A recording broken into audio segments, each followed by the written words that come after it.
êtes sur la chaîne du développement, bonjour et bienvenue dans cette édition de la mi-journée sur BB24. Le fonio est une céréale qui résiste efficacement à la sécheresse. Il est conseillé en agriculture, raison pour laquelle l'ONU a décrété le 27 juillet Journée mondiale du fonio. Plus de détails dans cette édition. Le gestionnaire mandataire de l'ANIP face à la presse, il a apporté des clarifications par rapport à 2 décrets pris en Conseil des ministres pour une meilleure gestion de la population. Tout citoyen résidant en République du Bénin doit désormais déclarer son déménagement à la mairie de la commune de son nouveau domicile. C'est une mesure sécuritaire pour mettre à jour les registres communaux des personnes physiques.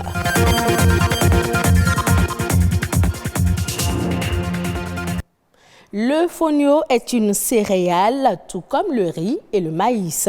C'est un type de mil qui est cultivé dans la partie septentrionale de notre pays. Cette plante est conseillée en agriculture parce qu'elle résiste efficacement à la sécheresse et aux conditions médiocres de culture. C'est au regard de ces nombreuses qualités que l'Organisation des Nations Unies a décrété depuis 2010 et sur initiative de certains États africains, le 27 juillet, Journée mondiale du fonio. Amandine Aniambossou pour plus de précisions. Il fait partie des céréales les plus anciennes d'Afrique. Le fonio est cultivé en Afrique de l'Ouest depuis plus de 5000 ans. Au Bénin, il est essentiellement cultivé dans les communes de Kopago, Kouandé, Kobli, Tangueta, Tukutuna, Natitengu et surtout à Bukombe, où il représente 30% des céréales produites. Dans l'Atakora, la céréale intervient dans presque toutes les cérémonies. Le fonio est rustique, résiste à la sécheresse, il n'a pas besoin de beaucoup d'eau et pousse absolument partout. Tellement facile à cultiver, on l'a surnommé la graine du paresseux. Déjà ça là, on sait qu'on va trouver. Chez nous, c'était pas pour vendre, c'était pour manger. Pour manger. Et maintenant, comme tout le monde veut l'ailleurs maintenant, là, on a commencé par vendre un peu. Le fonio, ça donne.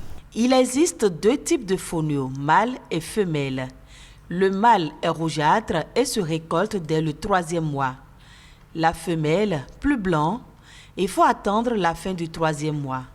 Sa transformation traditionnelle s'avère longue et très pénible. Ainsi, pour rendre le fonio plus compétitif sur le marché en termes de qualité et de prix, il est indispensable d'améliorer les techniques de transformation. Et donc le grand défi au niveau de la transformation fondamentalement, pour lequel beaucoup ont travaillé et qui ont donné des excellents résultats déjà pour des techniques qui ont été améliorées, c'est surtout comment enlever ce sable avant de le rendre prêt à l'emploi. Ça, c'est un défi au niveau de la transformation qui a connu déjà beaucoup d'expérimentation, beaucoup de travail ardu au niveau des femmes qui transforment et qui aujourd'hui déjà, on peut dire, même si la technique la plus connue, traditionnelle, reste le dessablage par lavage, il y a une maîtrise de ce lavage-dessablage. Le fonio se présente sous plusieurs formes, bien lavé et séché, en farine, pré-cuit et bien étuvé. Il permet d'obtenir plusieurs mets dont la pâte, la bouillie et le couscous. Cette céréale étonnante regorge de nombreux autres bienfaits pour la santé d'abord, mais également pour la planète. Mercredi dernier, le gouvernement prenait 2 décrets pour une meilleure gestion de la population. Le décret portant modalités pratiques et opérationnelles des actes d'état civil et celui mettant en œuvre les registres communaux des personnes physiques. Ces réformes ont fait l'objet d'un point de presse du gestionnaire mandataire de l'ANIP pour apporter des clarifications. Ce reportage nous donne plus de détails sur ces décrets dont jouissent déjà certains citoyens. Hola Rodrigue Babagbrito, Rodrigue Blandomé. Ce sourire sur son visage, Adrien le doit à un changement de lettre sur l'acte de naissance de sa fille. Une satisfaction reçue sur le champ, bien au-delà de ses attentes.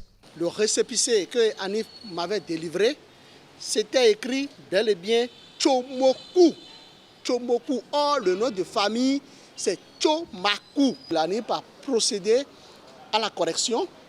Et c'est là, il m'a expliqué que je suis le premier bénéficiaire de cette réforme du gouvernement. Le 20 juillet 2022, en Conseil des ministres, le gouvernement décrète les modalités pratiques et opérationnelles des actes d'état civil. Fini les longues procédures de rectification des données d'état civil. Nous venons ainsi de mettre fin aux difficultés que connaissent certains de nos compatriotes quant à l'exactitude ou non des données identitaires figurant sur les actes qui leur sont délivrés. Le décret est venu régler le problème, résoudre le problème pour obtenir l'acte d'état civil aujourd'hui. Vous allez présenter votre ancien acte d'état civil et on vous le reconstitue avec les mêmes informations. L'autre décret pris ce 20 juillet est relatif aux registres communaux, un outil majeur de maîtrise de la population locale.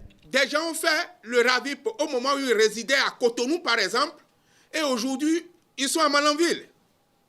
D'autres étaient à Lokokoukoumé quelque part, et sont aujourd'hui à Aziza Lokoli. Si nous devons savoir de combien de centres de vote nous aurons besoin dans une localité donnée, nous avons besoin du registre communal pour avoir les chiffres sur la population.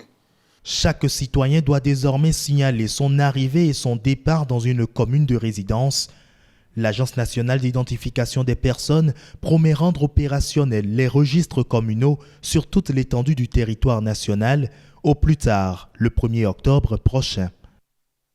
Parlons justement du registre communal. Tout citoyen résident en République du Bénin, qu'il soit béninois ou étranger, a l'obligation de déclarer son déménagement à la mairie de la commune de son nouveau domicile. Cette mesure sécuritaire est expliquée par le directeur des services aux populations à la mairie d'Abomey-Calavi, l'une des municipalités du Bénin. Suivons Blaise Soglo au micro de Cécile Gounadon et Obed Dossou. C'est dans la logique des dispositions sécuritaires que l'État central est en train de prendre pour, disons, maîtriser, contrer les nouveaux défis en matière de sécurité qui se présentent à lui. Tout ça là permet de maîtriser le citoyen. Et c'est quelque chose qui relève depuis de la base, c'est-à-dire ça part du CV, du CA, pour venir maintenant au niveau de la mairie. Donc, une demande de déménagement que nous faisons habituellement, ça ne nous surprend pas et je vous assure que nous prenons déjà nos dispositions pour que les usagers, les citoyens s'approprient. Le maire a déjà donné des instructions dans ce sens et à partir de la semaine prochaine, un travail de communication va commencer au niveau des élus et puis après nous allons au niveau maintenant des citoyens pour qu'ils puissent s'approprier de cela. D'accord. La deuxième édition de Femmes d'Impact s'est tenue samedi dernier. 21 femmes battantes qui se démarquent par leurs actions dans les différents domaines pour le développement de leur pays ont été distinguées. 10 nationalités étaient représentées pour cette édition. Femmes d'Impact célèbre et promeut le leadership féminin. C'est une initiative de Dorcas Kamel Kodia. Jennifer Sadifi pour les temps forts de la soirée. Elles contribuent de par leurs actions, leurs professions et leurs entreprises au rayonnement de la société. Ces femmes sont ici célébrées, les unes pour l'impact de leurs idées novatrices et les autres en tant que source d'inspiration. Je ne peux que dire merci à la promotrice, les forfaits. Il faut toujours aller de l'avant et que les difficultés constituent en fait des défis pour faire un pas de plus. Les femmes inspirantes sont en fait des femmes mentors. Et c'est par le mentorat et donc par l'exemple et par les bonnes pratiques que l'entrepreneuriat féminin pourra prendre. Que les femmes vont s'entraider, se donner la main, Celles qui ont plus d'expérience partageront leurs expériences avec les autres. À travers l'initiative, Lumière Communication entend promouvoir l'excellence féminine. Pour cette deuxième édition, les petits plats ont été mis dans les grands. Nous avons non seulement sorti l'ouvrage Femmes d'impact sur les lauréats de l'acte 1, mais nous avons créé la distinction reconnaissance des femmes inspirantes que nous avons insérée dans l'ouvrage. Et à cette édition, nous avons associé des hommes qui ont parlé de la femme, du rôle de la femme dans la société. Et non seulement ça, nous avons encore étendu l'événement à une envergure vraiment internationale avec 11 pays africains. Nous sommes des femmes, nous sommes nées avec un pouvoir. Il nous reste simplement à en prendre conscience et à développer notre plein potentiel pour le rayonnement de notre nation, de notre continent et du monde entier.